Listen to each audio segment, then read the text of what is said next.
Alright, what's up, guys? It's your boy Pillow, and today we're back with my second ever interview. Today we have Jack Miller on, and I got Nate on to help me out with the interview. So before we get too far into it, Jack, introduce yourself and tell us a little bit about yourself. What's up, everyone? I'm Jack Bunting, aka Jack Miller. I'm a 20-year-old artist from Summit, New Jersey. Yeah, so one of my first questions was like, why did you go by Jack Miller? Because I noticed that your name was actually Jack Bunting, and I wanted to know about that. Yeah. So there was a couple of reasons. I actually had went through three names before Jack Miller. I was Lil Concussion for a little bit. I was JB. Um, I forgot what my other one was, and then Jack Miller. I didn't want to go by my real name because I cursed in my music, and I was like, oh, what if future employers or my coach sees it? Um, I don't know. My coach knows about my music now anyway, but yeah. And then Mac Miller was a huge one of my influences, so that's the Miller just fit, and Miller is also my middle name. What kind of really drew you into the Twitter community at first? Because that's how we all met. All three of us Yeah, here all came across each other. Because I met you back when we were still trying to make that collab album yeah, happen. We had 30 people in that Discord server and yeah. everything. What really brought you there? I had a personal Twitter account, and for some reason, We Love Raps Twitter just came up on my feed, and I just got sucked in from there, and made another account just for my music, and then looked at his account, followed basically everyone I saw interacting with him to get started, and then just took it from there. All right, when did you start making music? You said you had a few names before this, so when was the real start? So senior year of high school, we had an English project at the end of the year, and it was do whatever you want, just learn something new and show progress to the class, because we'd already taken the AP exam, so we really weren't doing too much in the class anyway. And I bought a MIDI keyboard and started to learn how to produce. And a month later, I showed two beats I made to the class with stock GarageBand plugins, and it was horrendous, but that was the start. And then that summer, I just kept making 8-bar loops the whole time, just trying to figure out dude, I didn't even know a kick was before senior year. I just knew drums were a thing. So I didn't know anything. So it was just learning the ropes. Eventually I got a free version of Ableton, and then was on there until first semester of college. And then one of my hallmates heard one of the beats I made and was like, dude, you need to actually take this seriously. And then switched to FL Studio. A month later, bought a mic off of Amazon, and then never stopped making music since then. Yeah, that's an awesome. I'm sure a lot of people go through a similar experience Yeah. with that. I mean, you should hear some of the terrible beats I've sent to Nate before. I mean, I'm just on GarageBand right now, so I'm not really into it yet. But hopefully one day I can do it something like that too. Yeah, it seems like a lot uh, of people start with GarageBand and just build from there. they're so bad. I knew no music theory, so I would be plugging 808s in there, and then I'd see a YouTube video. I'm like, oh, there's supposed to be a key. That's why it sounds bad. Yeah, I knew nothing. So, starting up as an artist, we all have difficulties. There's some things that we find that we're very good at, and some things that we Yeah. realize we need a lot of work on and a lot of things to do. What were some things early for you that you realized was a big strength, and what were some things that you realized were things you had to really work on and improve on in your game? Uh, Big strength, I would say, coming up with lyrics. Once I kind of had a concept for a song, I could write pretty fast. Um, I think you know this. I don't write any of my lyrics down. I will freestyle for a little bit over a beat to get a melody, and then um, get a melody. Then I'll just keep freestyling until I say something I like that fits the concept for the song I'm going for, and then record and just continue. So lyrics were never an issue, and finding melodies as well. Like I think that's something I'm really good at, and like staying on beat. I never had an issue with that, but I, for the longest time, had trouble like finding my own sound, which is something a lot of artists I feel have an issue with.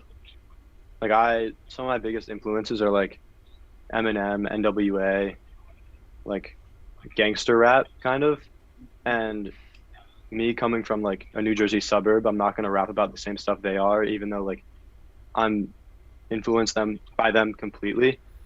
So like coming up with content to rap about and to make music about was hard for a while because it kind of clashed with what I listened to myself.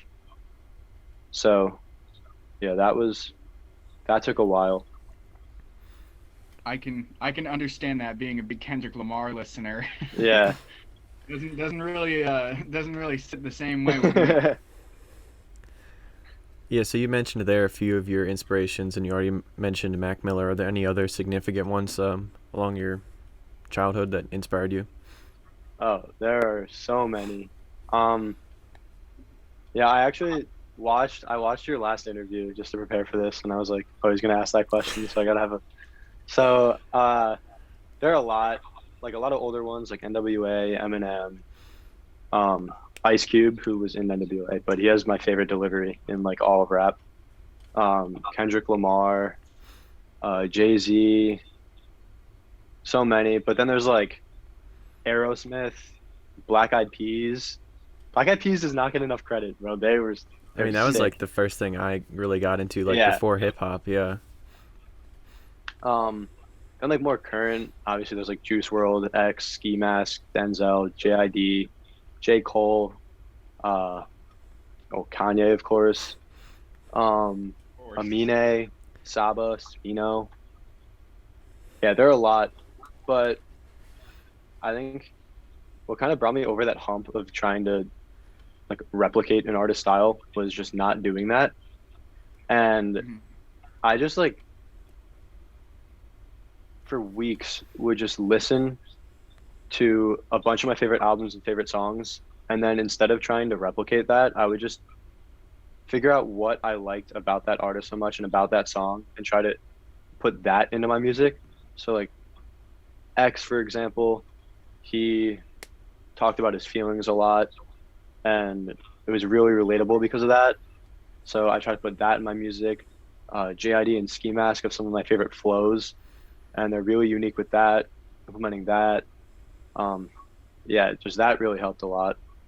Like, what was your motivation to really get into this kind of like music career? I know it's different for every artist, really, like what they're pursuing with it. But what is it for you? Uh, for me, it's kind of a bunch of answers to that question for me. Like, for one, it's something that I enjoy more than most other things that I do. Um, but also, like going back to what I said about like X, Juice World, all my idols, they all touched me with their music and left an imprint like on my life. And when I make music, I touch myself with that music. Like I feel what I'm saying, obviously. But yeah, pause. But you know what I'm saying. Yeah. No, I get what you were saying. I was like, I said it and I'm like, maybe if I just keep going, like nah, it's fine. Yeah, like I feel what I'm saying and like I think that maybe if some other people can feel the same way I feel about my music. Yeah, Wait, dude, I love your music. thank Ever you. since I heard you come on that first time, I was like, that guy has something for sure. Thank you, thank you. All right, this is gonna sound really weird, but when I was a kid, I was really fascinated with when I would draw on a whiteboard, like write on a whiteboard. I would like look really close, and there'd be nothing there, and then when I'd start to write like my name or something, it would just start to slowly appear on the whiteboard, and just Yeah. knowing that there was nothing there before, and just seeing myself slowly build something on that, I was just fascinated with that. And it's kind of the same thing with my music. Yeah. Like knowing that if someone heard, let's say the beat for whatever, Picky, one of my songs, they would approach it in a completely different way and it would have a different effect on everyone that heard it. than if I stepped on the track and did my thing on that. Hmm. And I think that's just a really cool thing to see the process from start to finish, and knowing that no one in the world would replicate it the same way that I would is Right. just really cool to me. Yeah. I mean, and kind of staying on with your music, you are someone who has a lot of different sounds. You have a lot Yes. of styles. You have a lot of different identity. You are in an entirely different person, yet the same person at times when I hear songs you do. And so, what really drives you to do that and have so many different sounds and what breaks it? Is it more of a I just don't feel like being that type of person, or is it more of the competitive atmosphere we're in now for artists to be very multi-dimensional? I feel like it's definitely important for an artist to be multidimensional, but like for me, I like a lot of different music, and I feel like I can make a lot of different music. So if I hear a rock beat that I like, I'm not going to not make a song on it because I'm a rapper. Like Yeah. if I hear a rap beat, I'm not gonna not rap on it because I just made a song where I sing. Hmm. So I don't know. One group that definitely kind of gave me the confidence to do that was Brockhampton. How they have so many different sounds themselves, albeit they are a group, so they have more than one person. But um, yeah, that was huge for me. Um, Also, just if you like, I rap about very similar things in a lot of different songs. Like I mostly rap about how I feel, and in quarantine, I've been feeling very bored, kind of the same things, and being able to express that in a lot of different ways through a lot of different styles is kind of cool, and it keeps me on board making music. So, Hmm. Yeah, I think it's definitely things that a lot of newer artists are doing that too as well.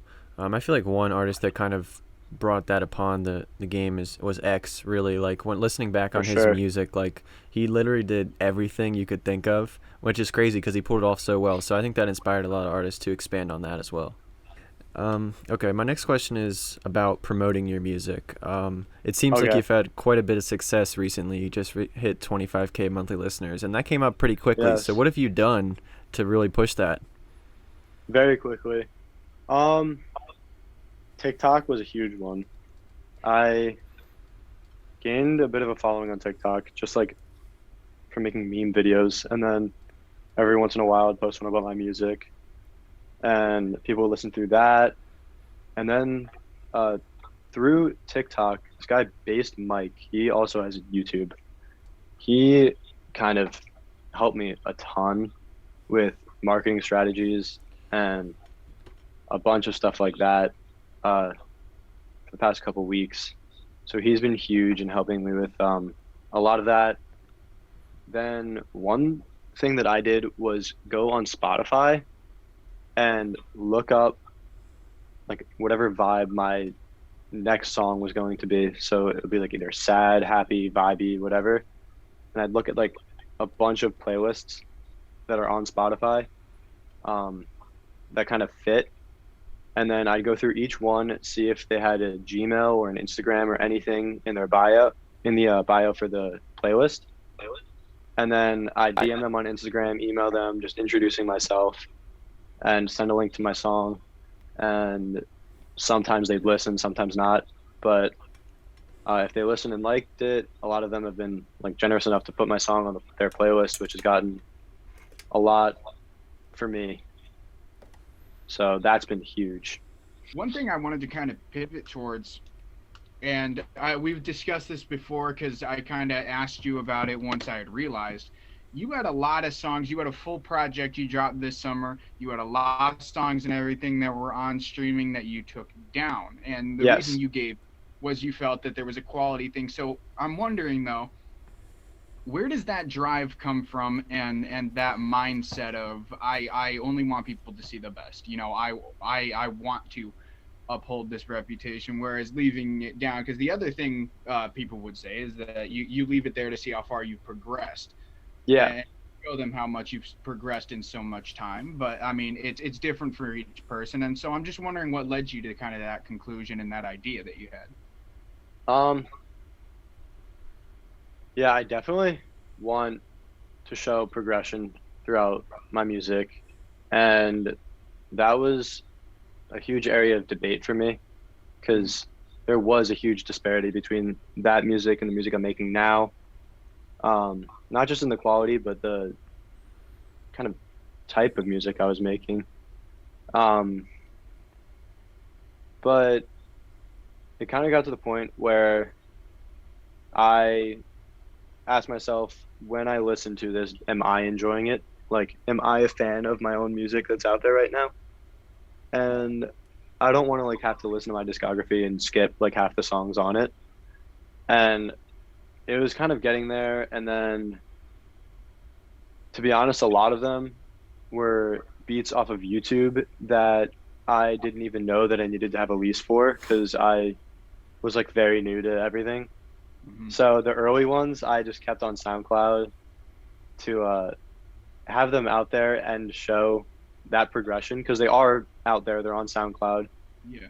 and um, so I wanted everything on my Spotify, just like in case I wake up one morning and a song's gotten like blown up on TikTok or whatever, that I'm not gonna get like screwed over if I don't own a lease to a beat for Right. a song that I made months ago, All right, for sure. next question.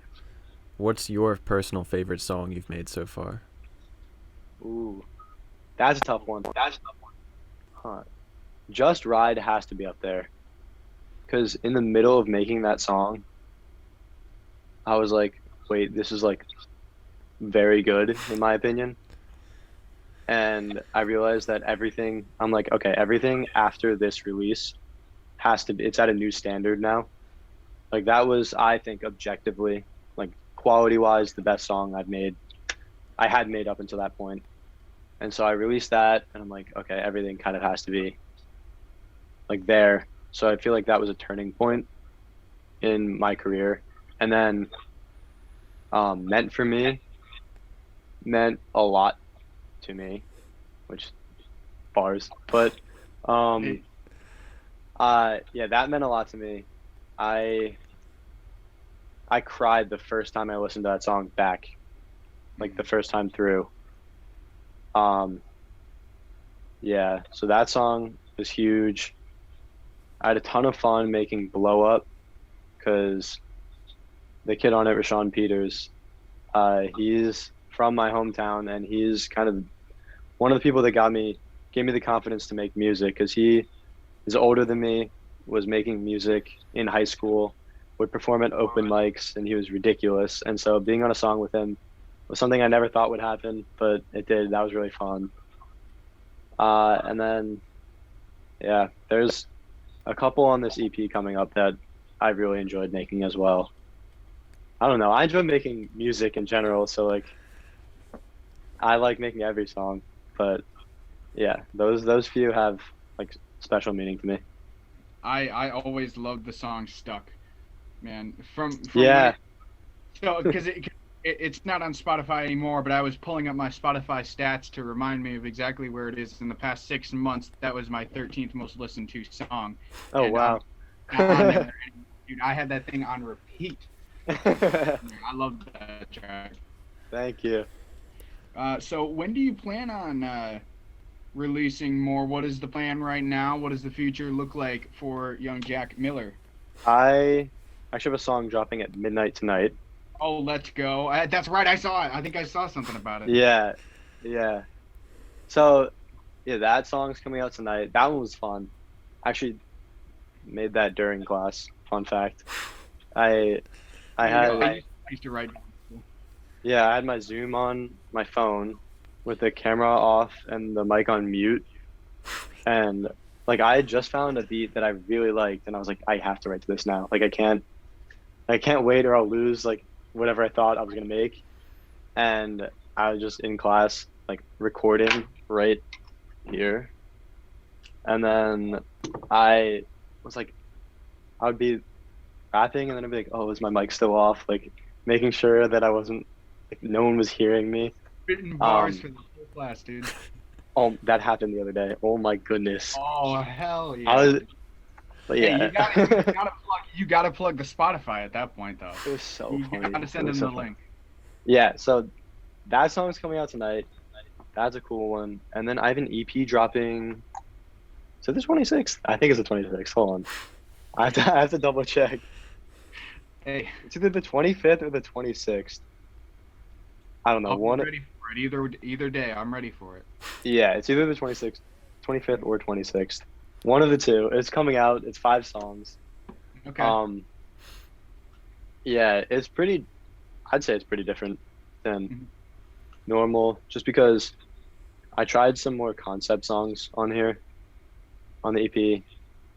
Like normally, I just freestyle the whole thing, and it kind of makes no sense, but sense at the same time, because like it's about myself. So I don't know, You but drop- of course. But the one tonight is a cool concept. It's about a relationship, which I'm not in, but like if I were in a relationship and I noticed the person I'm with start to lose feelings, and it's called Why You Got the TV On, because the concept is like we're hanging out and I noticed that she's too busy watching TV than like hanging out with me, and like she's more focused on what's going on around her than living in the moment.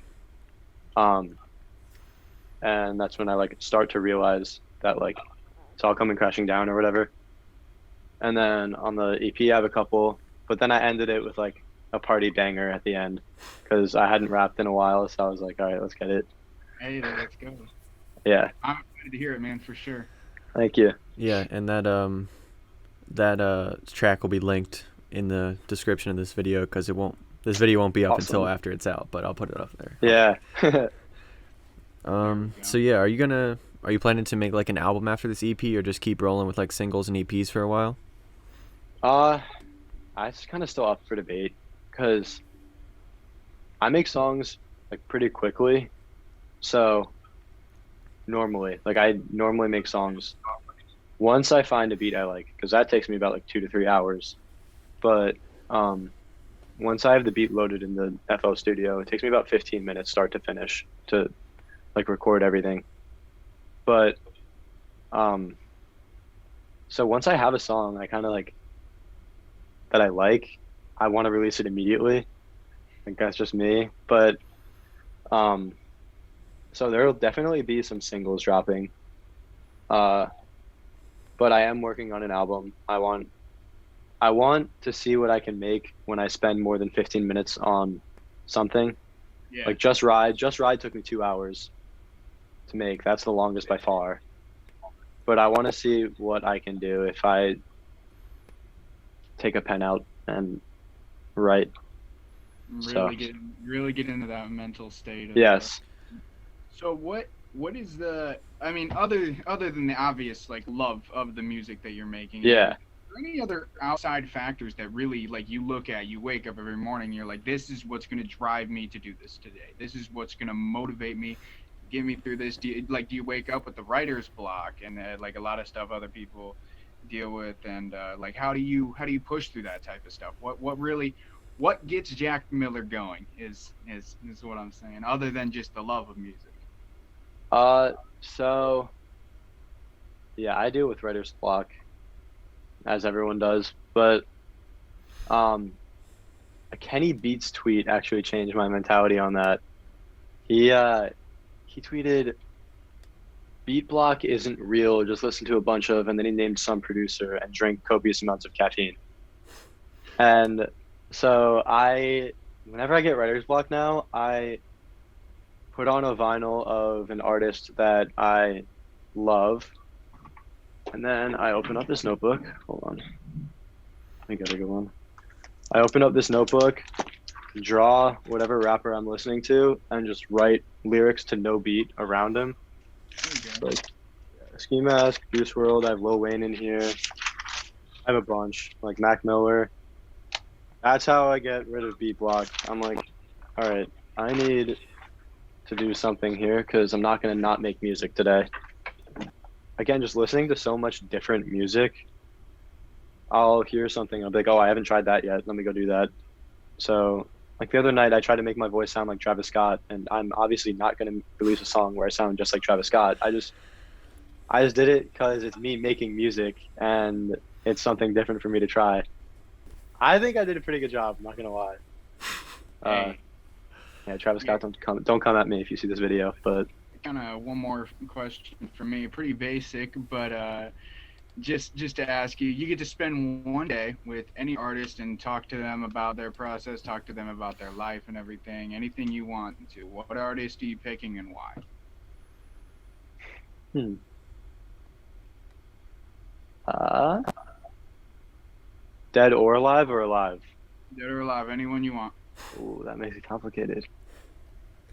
I'm here to ask the tough, hard-hitting questions, Jack. I want to say Kanye just because he's so interesting, Yeah, but I feel like that's everyone's answer, so I'm gonna try to pick a different one. fair. I'm gonna pick Michael Jackson. Okay. I I feel like he has. I actually haven't looked into it, so I don't know, but I feel like he'd have a very, very interesting creative process and a very, very interesting life. Uh, Another one of the artists that like I idolized as a kid that I forgot to mention for some reason. Mhm. Um, and it's a artist from a genre that I don't find myself in. So yeah, I'd probably choose Michael Jackson. Hey, that's a solid pick. I can't argue Yeah. with that. All right, I got one last question. This might be Awesome. a tough one. It might not be. I don't know. Okay. But if you're looking at your future, like maybe let's say 3-4 years from now, you'll probably be done with college. Like, do you want to be doing music? Like, do you want to make that a full-time career? Is that the goal? Yeah, for sure. Like that is the goal. Uh, yeah, that's the end goal is to make music my full-time job. Like I talk to my parents about this all the time. Like I'd rather like in college I'm uh going to be a marketing major, entrepreneurship minor. So I'd rather be living in a shack in the middle of nowhere making music every day than making millions of dollars working in the business world. Like that's just me. That's what I want to do. Um, yeah, but I'm not like dropping out of college or anything. Like I find like marketing major, entrepreneurship minor while doing music, like that's kind of huge. Hmm. Like I learned how to market my own brand. Like that's what I'm trying to do here. So, um, yeah, that's definitely the end goal though. Yeah, and I mean, just listening to you talk about that and saying, you'd rather be out in that shack, making nothing. That's exactly why you'll succeed, and that's exactly why one of the reasons immediately I had just that idea. Like Yeah, you one of those people. You definitely have that potential right there, and it's good to see that you are someone who's actually recognizing it, because I think a lot of people miss out on their own potential a lot of times, and you're actually going forward with it. So, congrats to you on that, man. thank And you I am certainly looking forward to this future and those three for or four sure. years down the road, man. I'm all here for it. Uh, can't Awesome. can't wait to watch you grow and continue. Yeah. Thank you. And we'll look back on this interview and say, man, he made it. But I'm being interviewed on this channel. I already made it. What are you talking about? but anyway, thanks for coming on. Appreciate your time, and we're looking forward to the new stuff coming out. Like I said, the song will be linked in the description. You guys should check it out if you haven't already heard Jack Miller. And yeah, just can't wait to see what you do next, man. Thanks for coming. Thank you.